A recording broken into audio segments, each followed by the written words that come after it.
হ্যাঁ, কি অবস্থা ভালোবাসার ভাই ব্রাদার? আজকে আমরা যাইতেছি বাঞ্ছারামপুর। এখন অনেকে বলতে পারেন বাঞ্ছারামপুর আবার কোথায়? বাঞ্ছারামপুর হলো ব্রাহ্মণবাড়িয়া জেলার একটি উপজেলা। বাঞ্ছারামপুর বাণিজ্য মেলা চলতেছে, তাই আমরা ছোট বড় ভাই ব্রাদার মিলে বাঞ্ছারামপুর উদ্দেশ্যে রওনা দিলাম। আর আমার বাসা হচ্ছে নরসিংদী। নরসিংদী থেকে কিভাবে বাঞ্ছারামপুর গেলাম এবং ওইখানে গিয়ে কি কি কেনাকাটা করলাম না করলাম তার বিস্তারিত বলতেছি এই ভিডিওতে।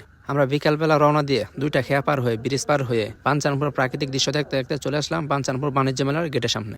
গেটের সামনে সবাই আমরা একটু হালকা ফটোশুট করে আমরা সবাই মিলে ঢুকে গেলাম বাঞ্ছারামপুর বাণিজ্য মেলার গেটের ভিতরে। মেলাতে ঢুকে আমরা ঘুরতে ঘুরতে চলে আসলাম একটা কসমেটিক্স দোকানের সামনে। আর আমি কিন্তু এখনো সিঙ্গেল। আমি সিঙ্গেল হয়ে কার জন্য কসমেটিক্স কিনতেছি এটা বলবো ভিডিওর শেষে। তারপর দুই একটা কসমেটিক্স দোকান ঘাটাঘাটি করে আমরা কিছু না কিনে বের হয়ে গেলাম। আমরা একটু সামনে বাড়াইতে দেখে যে একটা মেশিন দিয়ে কি জানি খাবার বানাইতেছে। আমার জীবনে আমি এই মেশিন প্রথম দেখছি, তাই এই মেশিনের নাম কি আমি বলতে পারতেছি না, এবং এই মেশিন দিয়ে যে খাবার বানাইছে খাবারের নাম কি এটাও বলতে পারতেছি না। আসলে সত্যি বলতে মেলাটার এরিয়া ছিল খুব ছোট, তাই আমরা দুই একটা দোকান পাস করতে করতে দেখলাম যে মেলার মাঝখানে চলে আসলাম। মেলার এন্ট্রি ফি ছিল 20 টাকা, এবং এতটাই ছোট যে অনেকে ডুইকা বলতেছে 20 টাকায় তার জলে গেল।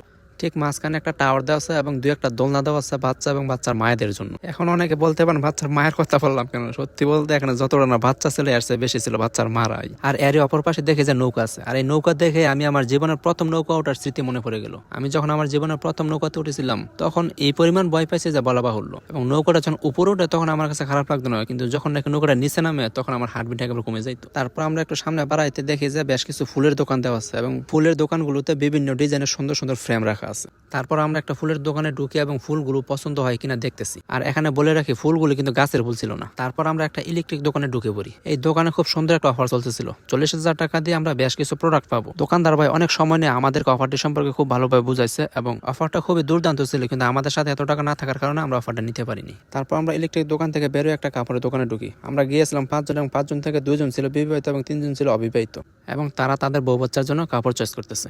আজকে শুধু এই দোকানে আসছি দেখার জন্য। যদি আজকে বউতকে তাহলে হয়তো দেখতাম পাশে নিয়ে যেতাম।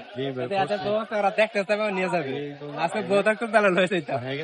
আর এই কাপড়ের দোকানে আমি একটু ভিডিওর দেনেছিলাম, তারা আমরা থুইয়া কোথাও যখন চলে গেছে তাদেরকে আমি পাইতেছি না। এখন তাদেরকে আমি খুঁজতেছি, অনেক খোঁজাখোঁজির পর তাদেরকে আমি পাই নাই। তারপর তারা তাদের মতো ঘুরতেছে, আমি আমার মতো ঘুরতেছি। আর এই সুযোগে একা মেলার যত ভিডিও করা যায় আমি সব ভিডিও করে নিছি। আর আপনাদেরকে বলেছিলাম যে ভিডিও শেষে আমি বলবো কার জন্য কসমেটিক্স কিনতেছি। সত্যিকার আমি কারোর জন্য কিনতেছি না, জাস্ট বিয়ের পরে যে আমার কসমেটিক্স কিনতে হবে সে অভিজ্ঞতাটা নেওয়ার জন্য জাস্ট একটু দেখার জন্য ঢুকছি। বলছিলাম আমি তাদেরকে হারাই ফেলছিলাম। তারপর তাদেরকে কল দিয়ে আমি তাদেরকে খুঁজে বের করলাম। আর এটা হলো আমাদের ক্যামেরাম্যান। আমাদের ঘুরা প্রায় শেষ, আর তার অবদানে এত কিছু দেখতে পারলেন। এটা হলো আমাদের আমির সাহেব, আর সে তার বাচ্চার জন্য কিছু খেলনা কেনাকাটা করতেছে। এটা হচ্ছে গেটের ভিতরের ভিউ। তারপর আমরা সবাই মিলে কিছু হালকা পাতলা খাওয়া দাওয়া করলাম। খাওয়া দাওয়া শেষে আমরা বাড়ির দিকে রওনা দিলাম।